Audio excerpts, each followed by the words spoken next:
Bronx, hiver 1979. Les nuits sont glaciales, mais ce n'est pas le froid qui effraie les sans-abri. Depuis plusieurs mois, ils disparaissent sans laisser de traces. Aucun témoin ne voit jamais rien, sauf un cri, un hurlement inhumain, résonnant dans les rues désertes avant chaque disparition. En janvier, Charlie Red O'Donnell est retrouvé mort sous un pont. Son corps est lacéré comme si une bête l'avait attaqué.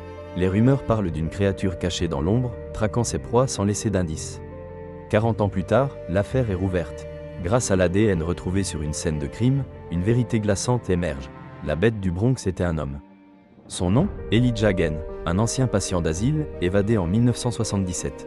Il vivait comme un animal, marchant à quatre pattes, aiguisant ses ongles et ses dents, traquant ses victimes comme une créature. Mais comment l'ont-ils retrouvé? En 2022, un homme brise enfin le silence. Pendant 40 ans, il a gardé un secret terrifiant. En 1981, alors qu'il dormait sous un pont, une silhouette monstrueuse l'a réveillé.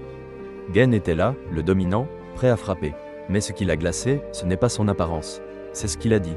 Dans un souffle rauque, Gaines a murmuré « Je ne suis pas seul. Nous sommes plusieurs dans ce corps ». Dans un ultime réflexe, la victime a réussi à s'échapper. Mais il n'a jamais parlé. Jusqu'à aujourd'hui, son témoignage confirme l'impensable. Elijah Gaines n'agissait peut-être pas seul. Mais alors, qui ou quoi l'accompagnait vraiment ?